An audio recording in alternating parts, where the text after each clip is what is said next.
ಇವತ್ತು ಈ ಜನನೆಲ್ಲ ನೋಡಿ ಪ್ರಸನ್ನವಾಯಿತು ಥಿಯೇಟ್ರು. ನಾನು ಇದೇ ಪ್ರಸನ್ನ ಮಗಳಲ್ಲಿ ಆಡ್ಕೊಂಡು ಬೆಳೆದ ಮಗು. ನಮ್ಮ ಮನೆ ಇಲ್ಲೇ ಹಿಂದೆ ಇದ್ದಿದ್ದು ಕೆಂಪಾಪುರ ಅಗ್ರಹಾರದಲ್ಲಿ.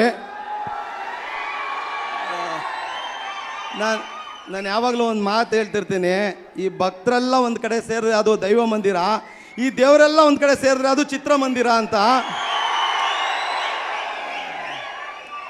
ಮೊದಲಿಗೆ ಡಿ ಬಾಸಿಂದ ಶುರು ಮಾಡ್ತೀನಿ. ಎಲ್ಲ ಅಣ್ಣನ ಸೆಲೆಬ್ರಿಟೀಸ್ಗೂ ನಮಸ್ಕಾರ. ಈ ಸಿನಿಮಾ ಹಿಂದೆ ಒಂದು ಶಕ್ತಿ ಇದೆ, ಅದು ಬರೀ ಬೆಳಕಲ್ಲ, ಅದು ದಿವ್ಯ ದರ್ಶನ. ಅಣ್ಣನ ಹೆಸರು ಬಂದ್ರೆ ಥಿಯೇಟ್ರು ಹೌಸ್ಫುಲ್ ಪ್ರದರ್ಶನ. ಇದು ಅವ್ರ ತಾಕತ್ತು. ಈಗ ಧನ್ವೀರ್ ಸರ್ದು ಅಣ್ಣಂದು ಅದು ಬಿ ಟಿ ನೋಡ್ತಿದ್ದಾಗ ಒಂದು ನೆನಪಾಯಿತು. ಅಂದರೆ ಒಂದು ವಿಷಯ ಇದೆ, ಇದು ಆ್ಯಕ್ಚುಲಿ ದರ್ಶನ್ ಸರ್ಗೂ ಗೊತ್ತಿಲ್ಲ, ಇದು ಅಣ್ಣನವ್ರಿಗೂ ರೀಚ್ ಆಗೋವ್ರಿಗೂ ಶೇರ್ ಮಾಡ್ಬೇಕು ನೀವು. ಅದೇನು ಅಂತ ಒಂದು ತೋರಿಸ್ತೀನಿ, ಇದು ದರ್ಶನ್ ಸರ್ಗೂ ಗೊತ್ತಿಲ್ಲ. ಒಂದು ನಿಮಿಷ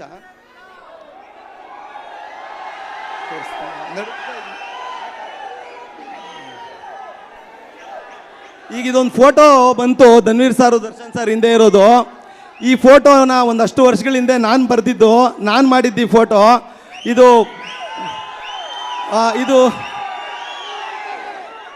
ಇದು ದರ್ಶನ್ ಸರ್ಗೂ ಗೊತ್ತಿಲ್ಲ ಆ್ಯಕ್ಚುಲಿ. ಬ್ಯೂಟಿಫುಲ್ ಮನ್ಸುಗಳು ಸಿನಿಮಾ ಟೈಮಲ್ಲಿ ಅಣ್ಣ ಸಪೋರ್ಟ್ ಮಾಡೋಕೆ ಬರ್ತಿದ್ದಾರೆ ಅಂತ ನಾನು ಅದೊಂದು ಚಿಕ್ಕ ಪಾತ್ರ ಮಾಡಿದ್ದೆ. ಅಲ್ಲಿ ಮಾತು ನಡೀತಿತ್ತು ಸರ್ಗೆ ಏನು ಕೊಡ್ಬೋದು ಅಂತ. ಅಲ್ಲಿ ಮಾತನಾಡಿವಾಗ ನಾನು ಒಂದು ಮಾತಂದೆ ಪ್ರೊಡ್ಯೂಸರ್ಗೆ, ಕೋಟಿಗಟ್ಟಲೆ ಬೆಲೆ ಭಾಳ ಕಾರ್ಗಳನ್ನೇ ರೋಡಲ್ಲಿ ನಿಲ್ಸವ್ರೆ, ಏನು ಕೊಡ್ಬಲ್ರಿ ನೀವು ಅವ್ರಿಗೆ? ಪ್ರಪಂಚದ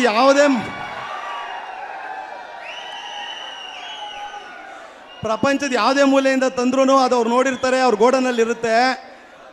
ನೀವು ಯಾರು ಊಹಿಸ್ದೆ ಅಂತರದ್ದು ಏನಾದ್ರು ನಾನು ಮಾಡಿಕೊಡ್ತೀನಿ, ನಮ್ಮ ನಂಬಿ ಅಂತ ಹೇಳಿದ್ದೆ. ಆಯಿತು ಮಾಡು ಅಂದಿದ್ರು. ಕೋಟಿಗಟ್ಟಲೆ ಕಾರ್ನ ರೋಡಲ್ಲಿಟ್ಟರು. ಈ ಬಡವನ ಚಿತ್ರಕಲೆಗೆ ಕೋಟಿ ಬೆಲೆ ಕೊಟ್ಟು ಇವತ್ತಿಗೂ ಅವ್ರು ಕುತ್ಕೊಳ್ಳೋ ಜಾಗದಲ್ಲಿದೆ. ತುಂಬ ಥ್ಯಾಂಕ್ಸ್ ಅಣ್ಣ. ಇದು ಇವತ್ತಿಗೂ ದರ್ಶನ್ ಸರ್ ಗೊತ್ತಿಲ್ಲ, ಇದು ಅವ್ರಿಗೆ ರೀಚ್ ಆಗೋವರೆಗೂ ಶೇರ್ ಆಗಲಿ. ಅದಾದಮೇಲೆ ವಾಮನ ಚಿತ್ರಕ್ಕೆ ಬರ್ತೀನಿ. ವಾಮನ ಚಿತ್ರದಲ್ಲಿ ಎಲ್ಲವೂ ಜಾಸ್ತಿನೇ ಇತ್ತು, ಕೇಳಿದ್ದಕ್ಕಿಂತ ಹೆಚ್ಚಾಗೇ ಸಿಗ್ತಿತ್ತು. ಮೊದಲಿಗೆ ಶಂಕರ್ ಸಾರ್ ಬರೆದಂಥ ಡೈಲಾಗ್ಗಳು ನಾನು ಕೇಳಿದ್ದಕ್ಕಿಂತ ಹೆಚ್ಚಾಗಿತ್ತು. ಯಾವ್ದು ಹೇಳಬೇಕು ಯಾವ್ದು ಬಿಡಬೇಕು ಅನ್ನೋದೇ ಗೊತ್ತಿಲ್ಲದಷ್ಟು ಚೆನ್ನಾಗಿತ್ತು. ಅದಾದಮೇಲೆ ಚೇತನ್ ಸರ್ ಬಗ್ಗೆ ಹೇಳಲೇಬೇಕು. ಚೇತನ್ ಸರ್ಗೆ ಡಾಲ್ಡಾ ಕೇಳಿದ್ರೆ ಬೆಣ್ಣೆ ತರಿಸ್ಕೊಡೋರು, ಕುಷ್ಕ ಕೇಳಿದ್ರೆ ಬಿರಿಯಾನಿ ಕೊಡಿಸೋರೆ ಅಂಥ ಒಳ್ಳೆ ಪ್ರೊಡ್ಯೂಸರು. ಮತ್ತು ನಾನು ಗ್ರೀಷ್ಮಾ ಮೇಡಮ್, ಇದು 3ನೇ ಸಿನಿಮಾ. Thank you ma'am. ತಾರಮ್ಮ ಅವ್ರ ಜೊತೆ ಎಕ್ಸ್ಪೀರಿಯೆನ್ಸ್ ಚೆನ್ನಾಗಿತ್ತು. ಸಂಪತ್ ಸಾರು, ಆದಿತ್ಯ ಮೆನನ್ ಸರ್ ಎಲ್ಲರ ಜೊತೆ ಮಾಡಿದೆ.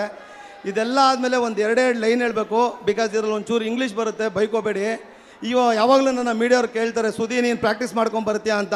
ಯಾವತ್ತೂ ಮಾಡಿಲ್ಲ, ಇವತ್ತು ಮಾಡಿದ್ದೀನಿ 2 ಲೈನು. ಯಾಕಂದರೆ ನಂಗೆ ಇಂಗ್ಲೀಷ್ ಬರೋಲ್ಲ, ಅದಕ್ಕೆ ಮಾಡಿದ್ದೀನಿ. ಗ್ರಾಮರ್ ತಪ್ಪಾದರೆ ಕ್ಷಮಿಸಿ. ಈಗ ಒಂದು ಇಂಗ್ಲೀಷಲ್ಲಿ ಒಂದು ಮಾತು ಹೇಳ್ತಾರೆ, ಈ school days are golden days ಅಂತ. ಅದು ಆ್ಯಕ್ಚುಲಿ ದುಡ್ಡಿರೋರ ಮಕ್ಳಿಗೆ, ಬಡವ್ರ ಮಕ್ಳಿಗೆ ಯಾವಾಗಲೂ ಬರ್ಡನ್ ಡೇಸೇ.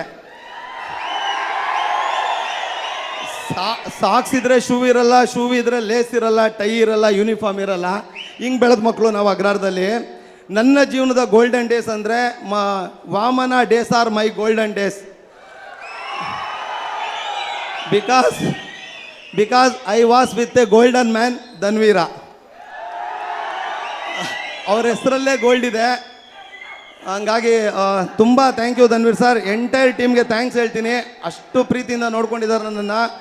ನನಗೆ ಯಾವಾಗಲೂ ಧನ್ವೀರ್ ಸರ್ ನಾನು ಮೊನ್ನೆನೂ ಹೇಳಿದೆ, ಡಿ ಬಾಸ್ ಜೊತೆ ನಾನು 2 ಸಿನಿಮಾ ಮಾಡಿದ್ದೀನಿ, ಬಟ್ ಅವ್ರ ಜೊತೆ ದಿನಗಳು ಕಳೆದಿಲ್ಲ. ಬಟ್ ನಾನು ಧನ್ವೀರ್ ಸರ್ ಜೊತೆ ಇದ್ದ ಅಷ್ಟು ದಿನಗಳು ನನ್ನ ಕಣ್ಣಿಗೆ ಅವರು ಡಿ ಬಾಸ್ ಸರ್ನೇ ಕಾಣ್ತಿದ್ರು. ಬಿಕಾಸ್ ಅವ್ರ ಹುಡುಗರನ್ನ ಹೆಂಗೆ ಪ್ರೀತಿಯಿಂದ ನೋಡ್ಕೋತಾರೋ ಹಂಗೆ ಇವ್ರ ಹುಡುಗರನ್ನ ಪ್ರೀತಿಯಿಂದ ನೋಡ್ಕೋತಿದ್ರು. ನಾನು ಇವರಲ್ಲಿ ಅವರನ್ನೇ ಕಂಡೆ. Thank you Dhanveer sir, thank you so much.